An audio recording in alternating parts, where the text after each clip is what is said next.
reformasi mental ya, yang digaung-gaungkan oleh, pemerintahan, oleh rezim ini ya, oleh rezim Jokowi ini ya. Kita nggak tahu ya, udah di penghujung, masa jabatan beliau ya, kita nggak tahu, reformasi mental apa ya. Nah, kalau saya bisa usul ya, yang dimaksud dengan reformasi mental itu adalah mental korupsi ya. Mental korupsi itu yang harus direformasikan ya. Makanya makanya melalui video saya ini saya yakin ya, di negara kita ini lebih dari ya, eh, apa namanya, setengahnya ya, para koruptor itu ya.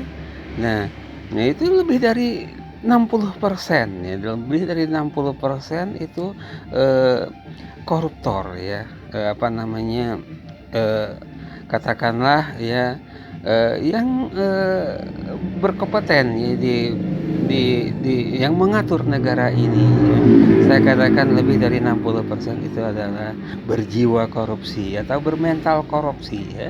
Nah, yang harus direformasikan itu adalah mental korupsinya ya. Nah, sebenarnya. Nah, kita nggak tahu selama ini yang digaung-gaungkan adalah, reformasi mental ya. Kita nggak tahu mental apa ya.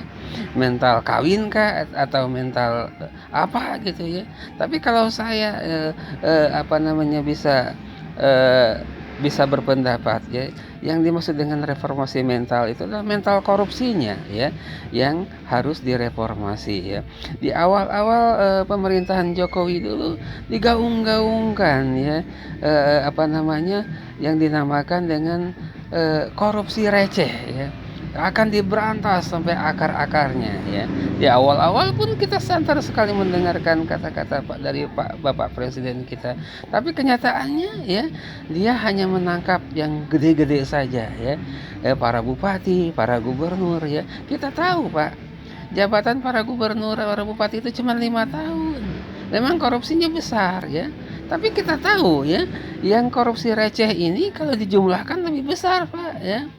Nah, ini yang apa namanya, merepotkan pembangunan negara ini ya, yang menyendat sendi-sendi perekonomian negara ini bukan, apa namanya, korupsi yang besar Pak ya, tapi korupsi yang receh ini ya, yang receh-receh, yang 10, 20 ribu ya, tapi dikalikan juta ya, para koruptor berjumlah, jutaan ya, dikalikan saja ya. Nah, seharinya berapa yang, duit uang negara ini yang dikorupsikan. Nah, kalau dikali sebulan, bahkan setahun ya, kita nggak tahu ya.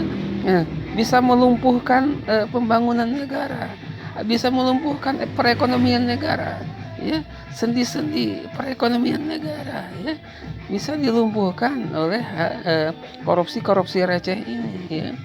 Nah nah, saran saya ya, di ujung-ujung pemerintahan, rezim ini ya, yang dinamakan reformasi mental, yaitu reformasi mental korupsi ya, mental korupsi yang harus direformasikan.